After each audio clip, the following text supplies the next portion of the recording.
할렐루야. 네, 우리 서로 인사하겠습니다. 사랑합니다. 축복합니다. 할렐루야. 네, 감사합니다. 네, 오늘 우리에게 주시는 하나님 말씀 우리 함께 보도록 하겠습니다. 오늘 하나님 말씀은 이사야 9장 1절에서 7절까지의 말씀입니다. 구약 성경 398면 이사야 9장 1절에서 7절까지 378면 네, 이사야 9장 1절에서 7절입니다. 주님을 경외하는 마음으로 다 같이 일어서서 말씀을 함께 봉독하도록 하겠습니다. 같이 내용을 생각하면서 천천히 읽도록 하겠습니다. 전에 고통받던 자들에게 흑암이 없으리로다. 옛적에는 여호와께서 스불론 땅과 납달리 땅이 멸시를 당하게 하셨더니 후에는 해변길과 요단 저쪽 이방의 갈릴리를 영화롭게 하셨느니라. 흑암에 행하던 백성이 큰 빛을 보고 사망의 그늘진 땅에 거주하던 자에게 빛이 비치도다. 주께서 이 나라를 창성하게 하시며 그 즐거움을 더하게 하셨으므로 추수하는 즐거움과 탈취물을 나눌 때의 즐거움 같이 그들이 주 앞에서 즐거워하노니 이는 그들이 무겁게 맨 멍에와 그들의 어깨의 채찍과 그 압제자의 막대기를 주께서 꺾으시되 미디안의 날과 같이 하셨음이니이다. 어지러이 싸우는 군인들의 신과 피 묻은 겉옷이 불에 섭같이 살라지리니 이는 한 아기가 우리에게 낳고 한 아들을 우리에게 주신 바 되었는데 그의 어깨에는 정사를 메었고 그의 이름은 기묘자라 모사라 전능하신 하나님이라 영존하시는 아버지라 평강의 왕이라 할 것임이라. 그 정사와 평강의 더함이 무궁하며 또 다윗의 왕자와 그의 나라에 군림하여 그 나라를 굳게 세우고 지금 이후로 영원히 정의와 공의로 그것을 보존하실 것이라. 만군의 여호와의 열심히 이를 이루시리라. 아멘. 우리 앉으시면서 은혜 많이 받으세요. 서로 격려합니다. 네, 우리가 지난주까지 에베소서 말씀을 다 마무리가 되었습니다. 이제 연말까지 우리 가운데 오신 예수 그리스도라고 하는 주제를 가지고 함께 또 말씀을 좀 나누려고 합니다. 또 주님이 오신 우리 성탄절을 또 앞두고 우리 주님께서 우리 가운데 왜 오셨는지 또 주님께서 우리 가운데 오신 의미가 무엇인지를 말씀을 통해서 계속해서 살펴보려고 합니다. 오늘 우리가 읽은 이사야 9장의 배경은요, 역사적으로 매우 암울한 그런 시기였습니다. 당시에 그 북이스라엘은 아수르 제국의 위협을 받고 있는 참 두려움에 떨고 있는 그런 상황이었습니다. 특히 오늘 본문에 보면은요, 몇 가지 지역 이름이 나옵니다. 스불론, 납달리라고 하는 지역이 이름이 나오는데요. 이것은 그 북이스라엘 중에서도 북쪽에 있는 지역에 속한 그런 지명입니다. 북쪽에 거하다 보니까 이방이 침략을 하러 올 때에 가장 먼저 접하게 되어지는 지역이 바로 그 북쪽 지역이고요. 상대적으로 그 안쪽 내륙보다는 그 북쪽에 접경이 되어져 있는 지역이다 보니까 많은 또 어려움을 당하는 지역이 바로 이 스불론과 납달리 지방이었습니다. 그래서 가장 먼저 침략을 당할 때마다 가장 먼저 짓밟히는 말 그대로 사망의 그늘진 땅이라고 묘사가 되어져 있는데요. 정말 그러한 땅, 참 암울한 땅이 바로 스불론, 납달리 지역이었습니다. 여러분, 예수님 시대 당시에도요, 유대인들은요 로마의 통치 아래 정치적으로 또 영적으로 어두운 또 시대였지요. 그 시대에 살아가는 사람들 역시 답답함과 또 절망감 속에서 메시아를 기다리고 있었습니다. 오늘 또 우리가 살아가는 시대도 마찬가지입니다. 경제적인 위기, 또 관계의 단절, 그리고 또 미래에 대한 불안, 또 각자 처해 있는 여러 가지 삶의 문제들, 이러한 짙은 어두움이 우리의 마음을 또 짓누르는 경우들이 있기도 합니다. 하지만 오늘 본문은요, 그런 절망의 또 어둠의 한복판 속에서 강력한 소망을 우리 가운데 선포해 주고 있습니다. 바로 한 아기, 바로 예수 그리스도의 오심에 대한 우리 가운데 약속해 주신 말씀이라는 것이죠. 이 말씀은 예수님 오시기 약 700여 년 전에 이사야 선지자가 기록을 했지만 우리 마태복음 4장 12절부터 보면은요. 마태는 예수님이 오신 이 말씀을 바로 오늘 저와 여러분들이 읽은 이사야 9장 1절에서 7절까지 우리가 읽었는데요. 이 본문을 근거로 하여서 예수님이 이 예언의 성취자로 오셨다라고 마태는 말하고 있습니다. 마태복음 4장 12절부터 16절까지 이렇게 말씀을 하고 있거든요. 예수께서 요한이 잡혔다고 하는 말을 들으시고 갈릴리로 돌아가셨다. 그리고 그는 나사렛을 떠나 스불론과 납달리 지역 바닷가에 있는 가버나움으로 가서 사셨다. 이것은 예언자 이사야를 시켜서 하신 말씀을 이루시려는 것이었다. 스불론과 납달리 땅, 요단강 건너편, 바다로 가는 길목, 이방 사람들의 갈릴리, 어둠에 앉아 있는 백성이 큰 빛을 보았고 그늘진 죽음의 땅에 앉은 사람들에게 빛이 빛이었다.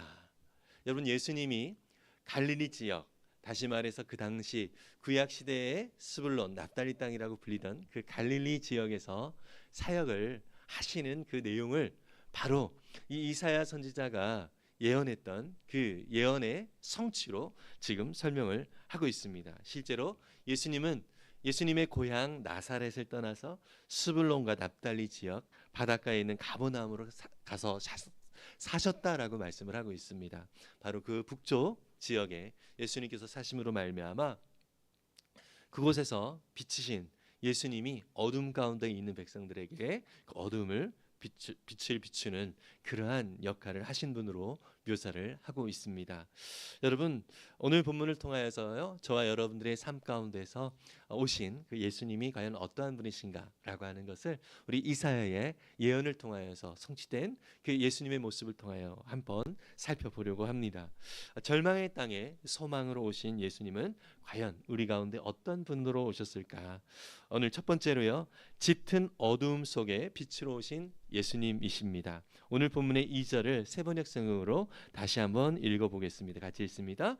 어둠 속에서 헤매던 백성이 큰 빛을 보았고 죽음의 그림자가 드리운 땅에 사는 사람들에게 빛이 비쳤다.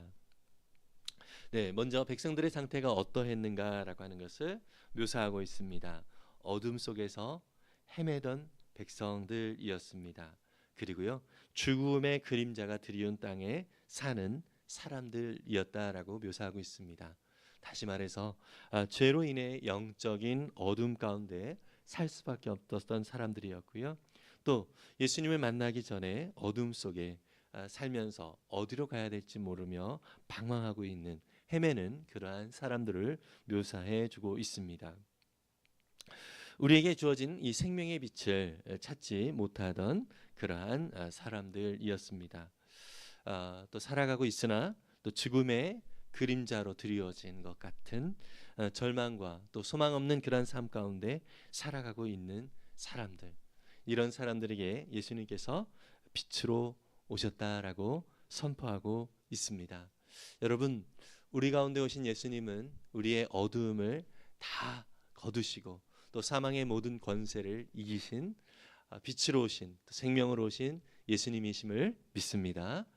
특별히 히브리서 2장 14절에서 15절은 이렇게 예수님이 오신 이유를 설명을 해주고 있습니다. 함께 읽어볼까요? 이 자녀들은 피와 살을 가진 사람들이기에 그도 역시 피와 살을 가지셨습니다.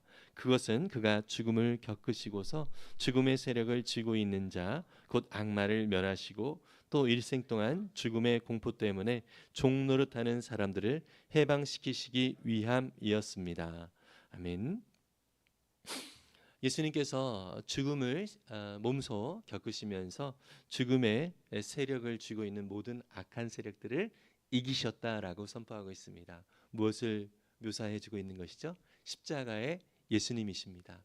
여러분, 십자가의 예수님은 우리의 모든 어둠의 권세, 또 죽음의 세력들 다 이기신 주님이심을 믿으시기를 바랍니다.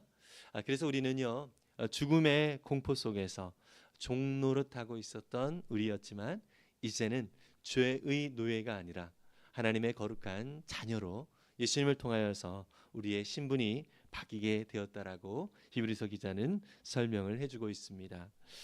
여러분, 우리는 예수님 안에서 빛의 자녀가 되었고요. 이제 죽음의 또한 어둠의 종로로 탈 이유가 더 이상은 없는 그러한 존재가 되었음을 믿습니다. 여러분, 여기서 중요한 것은요, 백성들이요 이 빛을 스스로 만들어내는 것이 아니라는 것입니다. 그들은 어둠 속에 갇혀 있었지만 외부로부터 강력한 빛이 비치게 되었다는 것입니다. 이것을 뭐라고 얘기합니까? 바로 은혜라고 말을 하죠. 우리가 우리의 힘과 우리의 능력으로 그 빛을 얻을 수 있는 존재가 아니었습니다. 예수님은요 어둠을 조금 개선해 주려고 오신 분이 아니라 어둠 자체를 몰아내시는 큰 빛으로 우리 가운데 오셨음을 믿습니다. 사도 요한은요 이 사건을 요한복음 1장에서 참 빛, 곧 세상에 와서 각 사람에게 비치는 빛이 있었다라고 선언을 해주고 있습니다. 우리의 노력으로 인생의 어둠을 걷어낼 수 없기에 참으로 많이 애를 쓰고 많이 힘써도 우리 스스로 우리 가운데 있는 어둠의 세력들을 다 쫓아내기가 어렵습니다.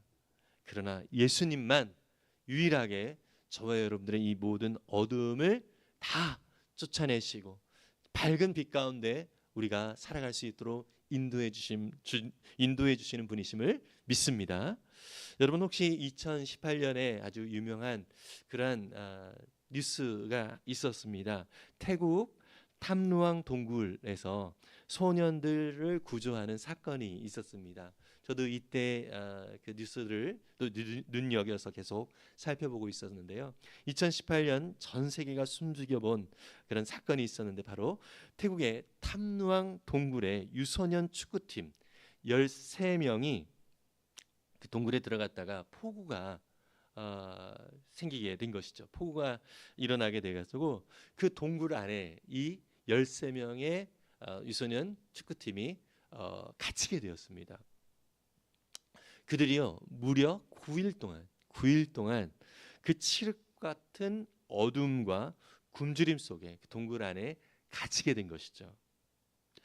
이 상황 속에서 이들은 스스로 탈출할 방법이 없었습니다. 다행히 이들이 어디에 있는지를 알게 되어졌고 외부에서 이들을 구하기 위해서 갖은 방법을 다 동원을 했었던 것입니다. 9일이라고 하는 긴 시간이 지났을 때 그 안에 있었던 이 유소년 축구팀 13명은 얼마나 많은 불안과 또 염려와 또 절망 가운데 그들이 있었을까요? 그들 스스로는요 그곳을 탈출할 방법이 전혀 없었습니다. 예, 혹시 탈출을 한다 하더라도 그것은 무모한 도전과 같을 수밖에 없었던 것이죠. 죽음의 공포가 엄습했을 때 빛이 비추어진 것입니다. 어떤 빛이냐면 바로 그들을 구조하기 위해 물살을 가르고 영국인 잠수부들이 등장하면서 손전등의 불빛을 비추어서 그 아이들을 비추었습니다. 그 빛을 보는 순간 그 굴 안에 갇혀 있던 아이들은 어떠한 마음이 들었을까요? 절망스러웠던 그 상황이 희망으로 바뀌게 되었겠죠. 구조원들의 그 불빛이 닿기 전까지는 그곳은 거의 죽음의 분위기, 무덤과 같은 그러한 분위기였으나 빛이 임하자 그곳은 희망이 비치게 되어졌고요. 또 구조의 현장이 되었습니다.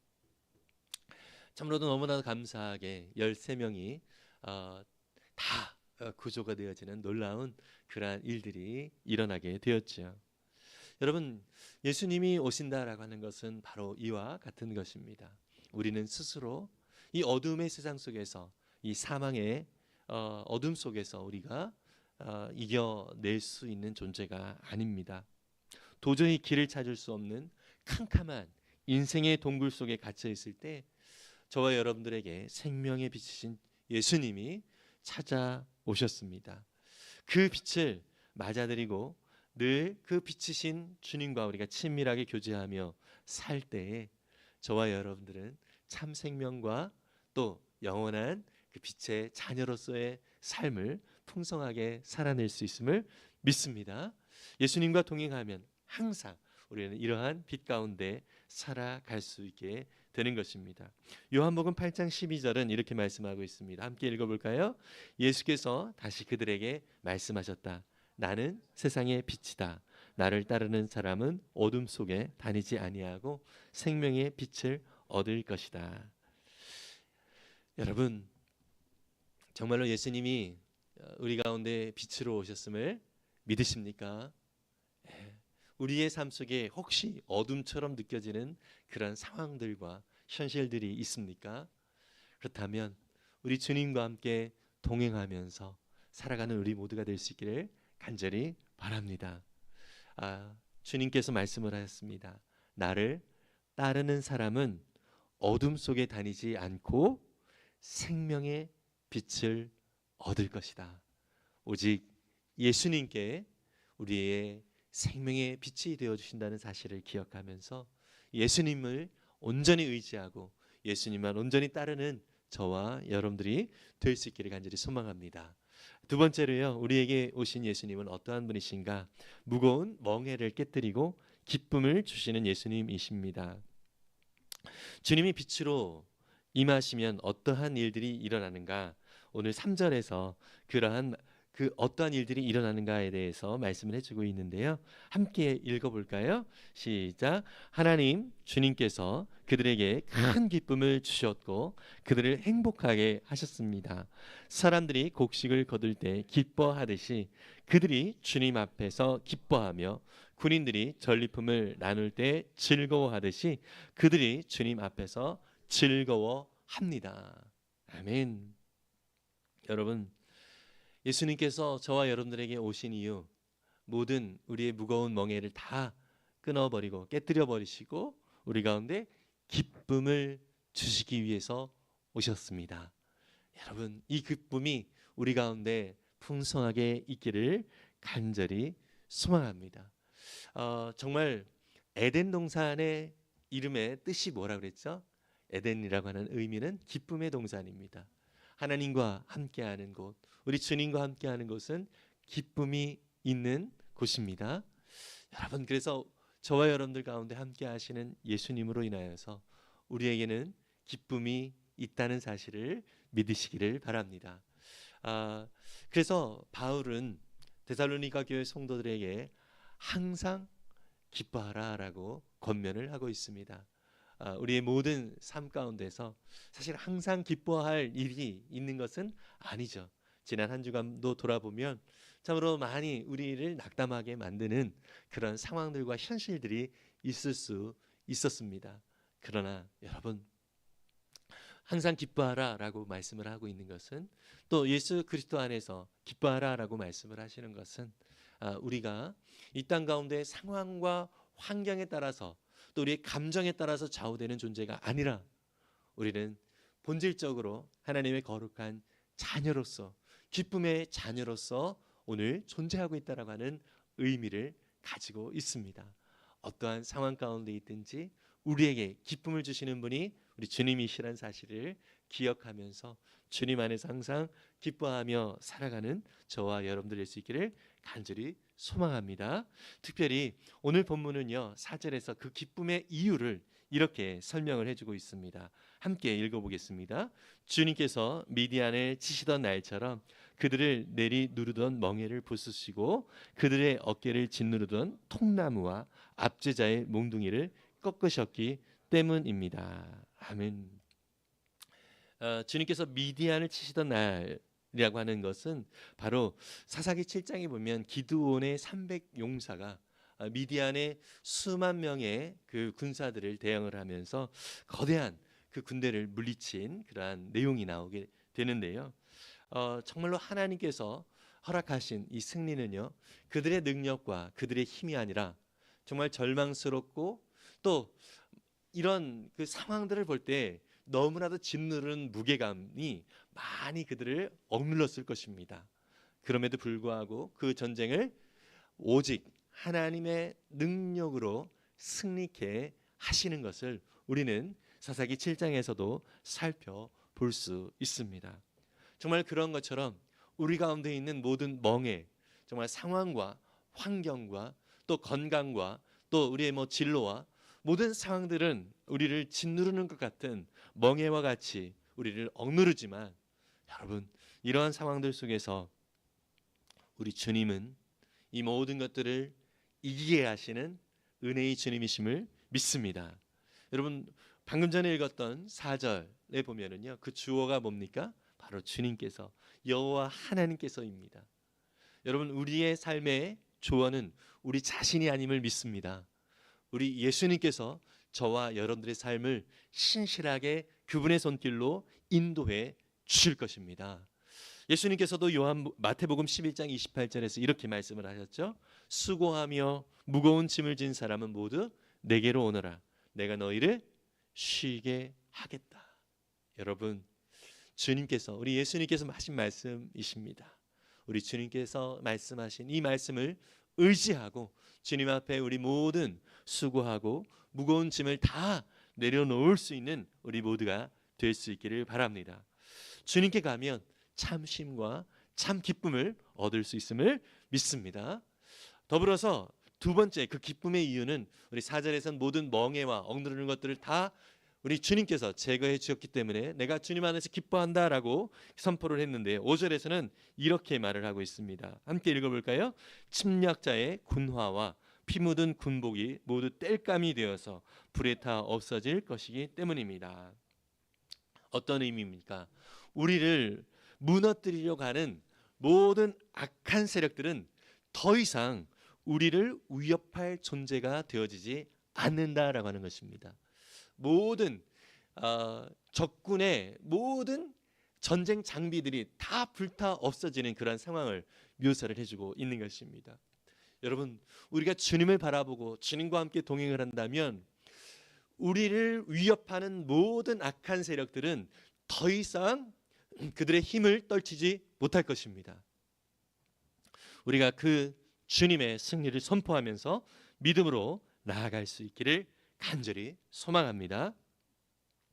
전쟁의 소음이 사라지고 또 죽음의 위협이 제거되어지면서 우리에게 참 기쁨을 우리 주님께서 허락해 주신다는 것입니다. 이것은요 단순한 일시적인 그런 감정적인 그런 즐거움, 감정적인 그런 기쁨이 아니라 우리 영혼 깊숙이 허락하신 하나님이 주신 평안함과 참된 안식이라는 사실을 믿으시기를 바랍니다.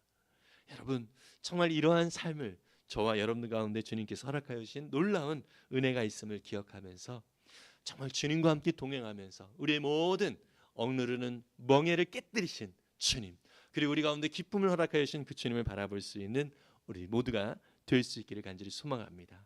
여러분, 나 같은 죄인 살리신이라고 하는 어메이징 그레이스, 너무나도 유명한 찬양이죠. 이 찬양을 작사한 존 뉴턴이라고 하는 분, 이분의 삶을 아시는 분들은 많이 있을 것입니다. 이분이 본래 어떤 사람이었습니까? 그 당시에 노예를 사고 파는 노예 무역상이었어요. 그는 죄의 멍에에 매여서 방탕하게 살았습니다. 돈은 참 많이 벌었던 사람입니다. 경제적인 자유함이 그에게는 있었습니다. 그렇지만 그의 삶은요, 사람들에게 계속 멍에를 씌우던 사람이었습니다. 사람들을 어렵게 만들고 특히 노예들을 힘들게 만드는 그러한 일을 했던 사람이에요. 그러나 그것이 자기 자신의 영혼을 계속 더 억누르고 자신의 삶의 멍에를 더 무겁게 지는 것과 같은 그러한 참 고통 속에 그를 스스로 몰아가고 있음을 결국은 그는 깨닫게 됩니다. 그는 결국 폭풍우 속에서요, 여전히 그날도 이 노예를 무역하는 그런 상황 속에서, 폭풍우가 몰아치는 그 뱃속에서, 죽음의 공포 속에서 그는 결국 하나님을 만나게 됩니다.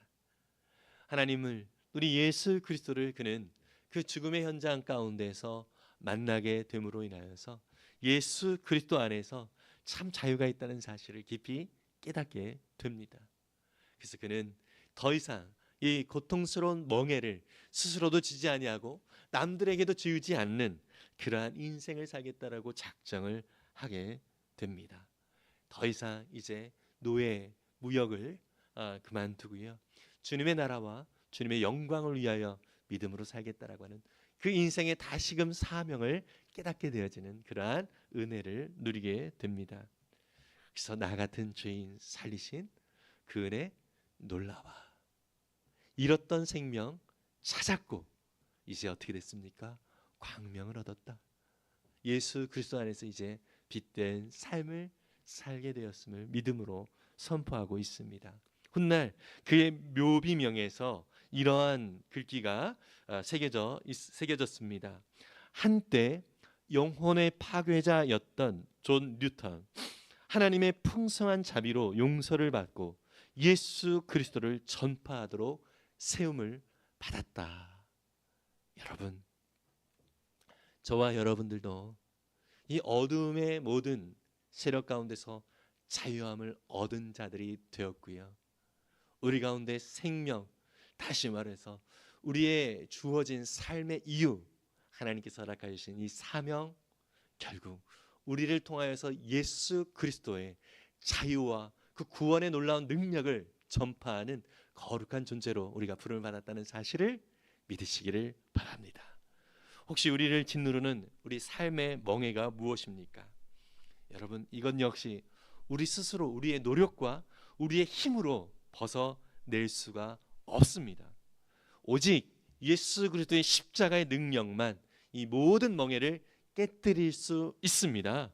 예수님 안에서 참된 해방과 기쁨을 누리는 저와 여러분들 될 수 있기를 간절히 소망합니다. 마지막으로 우리에게 오신 예수님은 어떠한 분이심과 세 번째로 영원한 평강의 왕으로 통치하시는 예수님이십니다. 빛으로 오시고 또 우리의 멍에를 꺾으신 예수님은요, 이제 우리의 삶의 왕, 우리의 삶의 주인이 되어 주십니다. 6절은 우리가 잘 아는 그런 말씀입니다. 우리 본문의 6절을 한번 보겠습니다. 같이 읽겠습니다. 한 아기가 우리를 위해 태어났다. 우리가 한 아들을 모셨다. 그는 우리의 통치자가 될 것이다. 그의 이름은 놀라우신 조언자, 전능하신 하나님, 영전하시는 아버지, 평화의 왕이라고 불릴 것이다. 아멘. 아기로 오신 예수님은 우리의 통치자가 되어주시는데 그 이름이 뭐라고요? 놀라운 조언자. 예전 성경은 기묘라, 모사라 이렇게 표현하고 있죠. 사실은 영어는 한 단어입니다. 원더풀 카운셀러. 그래서 세 번역이 어쩌면 더 잘 번역을 한 것이죠. 놀라운 조언자예요. 우리 주님이 우리의 모든 삶 가운데서 도움이 되어 주십니다. 헬퍼가 되어 주신다는 말씀입니다. 여러분, 우리 주님 우리 곁에서 늘 도와주시기 위하여 지금도 함께 하심을 믿으시기를 바랍니다. 그리고 전능하신 하나님으로 우리 가운데 오셨다라고 말씀을 하고 있습니다. 전능하신 하나님의 능력이 이제 우리 가운데 나타나게 될 것임을 말씀해 주고 있습니다. 여러분, 저와 여러분들은 이 세상에서 물론 세상의 어떤 많은 스펙들을 우리가 얻을 수 있습니다. 우리 스스로 이 능력을 갖추려고 애를 쓸 수 있습니다. 그러나 여러분, 그 어떠한 능력보다 하나님이 우리의 능력이 되어 주실 때 가장 우리는 안전해질 수 있다는 사실을 믿습니다. 우리 하나님의 능력이 나의 능력이 되어진다는 사실을 기억하면서 그 하나님의 능력을 더욱더 의지하며 오늘을 살아갈 수 있는 우리가 될 수 있기를 간절히 바랍니다. 또한 전능하신 하나님이 영존하시는 아버지라고 말씀을 하고 있습니다. 영존하신 아버지. 여러분, 유한한 이 세상의 것이 아닌 영원한 것을 바라보는 인생을 살게 되는 우리가 된다라고 하는 것입니다. 우리는 영원한 삶이 이미 약속되어져 있습니다. 믿으십니까? 여러분, 일제시대 때요, 친일파 사람들이 나중에 우리가 해방이 되어지고 또 그들이 또 심판을 다 받게 되어지는 경우가 있었잖아요. 그 친일파 사람들이 했던 말이 참 이런 말들이 많이 있었다고 합니다. 내가 어떻게 해방될 줄 알았나. 계속해서 일본의 지배를 받을 그 당시 현실이었죠. 그때는 현실이었는데 이 현실이 계속 지속될 것으로만 생각을 했던 것입니다. 그러니까 현실적으로 바라봤을 때 바로 그 어떻게 보면 합리적이고 어떻게 보면 지혜로운 선택을 그들은 했던 것입니다. 여러분, 저와 여러분들은 오늘의 현상을 보면서 판단하고 결정하는 존재들이 아닙니다. 우리는 영원한 삶을 살아가는 존재들임을 믿습니다. 여러분, 영원한 삶을 살아가는 저와 여러분들에게는 하나님께 주신 약속의 말씀이 주어졌습니다. 여러분, 이 약속의 말씀은 우리에게 분명하게 말씀해주고 있습니다. 우리의 인생의 끝에서 우리 주님이 함께 하실 것이고 또 우리를 칭찬해 주실 것이다 라고 약속해주고 있습니다. 여러분, 우리 모든 열린우리교회 성도님들이 오늘 목회자 코너에도 제가 그런 내용들을 썼는데요. 사실 주님을 만나는 그날에 정말 더 많은 칭찬을 받을 수 있는 우리 성도님들이 될 수 있기를 간절히 소망합니다. 정말 그래서 우리는요, 당장 물론 현실이 중요하지 않다는 것은 아닙니다. 현실을 무시하라는 말도 아닙니다. 그러나 이 현실보다 더욱더 큰 주님의 약속의 말씀이 우리 가운데 있음을 항상 잊지 말자는 말씀인 것입니다. 여러분, 주님의 약속의 말씀은 우리로 하여금 나는 영원한 하나님의 거룩한 자녀이다 라고 하는 것을 날마다 새롭게 확인시켜 주는 능력의 말씀이라는 사실을 믿으시기를 바랍니다. 여러분, 그래요. 그래서 좀 제안을 좀 드리기를 원하는 것은 하루를 시작하기 전에 여러분, 이 세상이 돌아가는 그 상황을 먼저 보지 말고 하나님께서 나에게 약속하신 말씀이 무엇인가를 확인할 수 있기를 간절히 소망합니다. 하루를 마무리하면서 오늘 있었던 일들에 대한 걱정과 염려거리를 생각하기 이전에 하나님께서 우리의 삶을 통하여서 어떻게 역사하셨고 힘겹고 어려운 인생이었지만 결국 하나님께서 나에게 허락하신 이 약속의 말씀은 내일 어떠한 약속으로 우리 가운데 주어져 있는가라고 하는 하나님의 약속의 말씀을 더욱더 붙들고 살아가는 저와 여러분들이 있기를 간절히 소망합니다. 여러분, 정말 오늘의 즐거움, 오늘의 당장의 쾌감을 위하여 우리가 살아가는 존재가 아니라 영원한 즐거움, 영원한 약속을 따라 살아가는 존재임을 기억하면서 우리에게 주어지는 어떠한 상황 가운데서도 우리 주님의 그 약속의 말씀이 내게 이미 주어졌음을 소망 가운데 바라보면서 승리하는 우리 모두가 될 수 있기를 간절히 소망합니다. 마지막으로 이 아기로 오신 예수님은 평화의 왕이다라고 불린다라고 말씀하고 있습니다. 우리의 삶이 우리 주님을 의지할 때 하나님의 하늘의 그 평강으로 하늘의 평화로 가득 채워지는 삶이라는 것을 믿길 바랍니다. 여러분, 주님의 평화가 이미 우리 가운데 주어져 있습니다. 이것이 우리의 통치자이신 예수 그리스도를 의지하고 나아갈 때, 우리 주님을 믿음으로 바라보며 나아갈 때 우리에게 허락하신 약속이고 놀라운 복입니다. 세상의 통치자들은요, 무력으로 평화를 유지하려고 합니다. 예수님은 그러나 정의와 공의로 다스리시는 평화의 왕이십니다. 예수님께서 다스리시는 곳에는 참된 평화가 있습니다. 여러분, 그래서 바울 사도는요, 이 평화의 왕이신 예수님과 지속적으로 교제하면 우리에게 어떤 유익이 있는가라고 하는 것을 이렇게 말씀을 해주고 있는데요. 한번 같이 읽어보겠습니다. 빌립보서 4장 6절과 7절입니다. 같이 읽습니다. 아무것도 염려하지 말고 모든 일을 오직 기도와 간구로 하고 여러분이 바라는 것을 감사하는 마음으로 하나님께 아뢰십시오. 그리하면 사람의 헤아림을 뛰어넘는 하나님의 평화가 여러분의 마음과 생각을 그리스도 예수 안에서 지켜줄 것입니다. 아멘. 여러분, 정말 믿으십니까? 우리의 생각을, 우리의 헤아림을 뛰어넘는 하나님의 평화가 우리의 마음과 우리의 모든 생각을 그리스도 예수 안에서 지켜줄 것이다 라고 약속해주고 있습니다.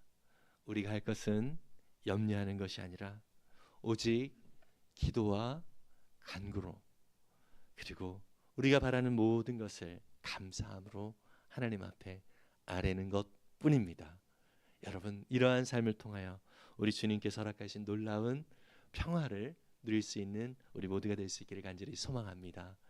여러분, 제1차 세계대전에 보면은요, 유명한 일화가 있습니다. 1914년에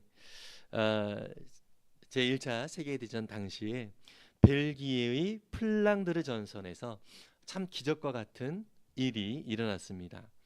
그날은 크리스마스 이브였습니다. 독일군의 참호에서, 그 당시에 이제 독일과 영국이 싸우고 있었던 그런 전선이었어요. 네, 독일군의 참호에서 누군가 고요한 밤, 거룩한 밤을 부르기 시작했습니다. 예. 그러자 건너편에 있었던 영국군, 서로 적이죠. 영국군들로 따라 부르기 시작했습니다. 총을 겨누던 이 병사들이 참호 밖으로 나와서 서로 악수를 하고 선물을 교환하고 함께 축구를 했다고 합니다. 비록 짧은 시간이었지만 예수님의 탄생을 기리는 그 순간 전쟁터라는 이 지옥에 평화가 임했습니다. 총칼이 평화를 가져온 것이 아니라 아기 예수의 이름이 평화를 가져온 것입니다. 여러분, 이 자료를 제가 좀 더 살펴보았습니다. 실제로 제1차 세계대전 100주년을 기념을 하면서 2014년에 영국 국영우체국의 로열 메일이라고 하는 곳에서 유족들의 허가를 받아서 그 당시에 그 자리에 있었던 군사 장교였는데요, 그 장교의 편지를 공개를 했습니다. 그 편지는 영국군 엘프리드 더건 차터라고 하는 소위가 서부전선의 차가운 참호 안에서 어머니에게 쓴 편지였습니다. 그 편지는 이렇게 이야기하고 있습니다. 참호에서 편지를 쓰고 있습니다. 얼음이 얼 정도로 추운 전형적인 크리스마스 날씨이지만 모닥불이 타고 있고 짚이 많아 포근한 기분입니다. 그런데 오늘 특이한 일을 목격했습니다. 아침 10시께 참호 밖으로 내다보고 있는데 먼저 한 독일 병사가 손을 흔들더니 2명이 참호 밖으로 나와 우리에게 다가왔습니다. 우리가 사격을 하려는 찰나 그들이 총기를 갖고 있지 않는 것을 확인하고서는 우리 측에서 한 병사가 그들을 맞으러 갔습니다. 그리고 2분 만에 양측에서 병사들과 장교들이 몰려나와 어울리면서 악수를 하고 서로 성탄을 축하했습니다. 이 차터 소위는요, 이어서 양측의 중간 지점에 있었던 전사자들의 신원을 확인하고 합동 장례식도 치렀다라고 하고요, 또 자필 서명을 교환하고 사진을 함께 찍기도 했다고 당시의 상황을 묘사했습니다. 여러분, 어쩌면 우리의 삶이 이런 전쟁터와 같은 삶처럼 느껴질 때도 있습니다. 내가 나의 인생이 되어서 어떤 적을 향하여서 스스로 싸우려고 할 때 참 많이 지칩니다. 그러나 평화의 왕이신 예수님께 우리의 모든 통치권을 내어드릴 때에 주님이 주시는 세상이 알 수 없는 참된 평화가 우리 자신과 우리 가정과 우리의 일터에 임할 줄 믿습니다. 여러분, 이 평화의 주님이 나의 주님이심을 믿음으로 고백하면서 나아가는 우리 모두가 될 수 있기를 바랍니다. 오늘 우리가 살펴본 이사야의 예언은요, 2000년 전에 이미 예수 그리스도를 통하여서 성취되었습니다. 예수님은 이스라엘의 베들레헴에 나심으로써 이 예언의 성취자이심을 우리 가운데 증명을 해 주셨습니다. 그리고 그 영향력은 오늘 저와 여러분들에게도 미치게 되었습니다. 우리는 많은 어두움 속에 살고 있을 수 있습니다. 수많은 또 우리의 개인적인 고통과 또 삶의 문제들, 또 관계의 그런 아픔들, 또 막연한 미래에 대한 두려움, 이 모든 멍해와 같은 것들이 우리를 짓누를 수 있습니다.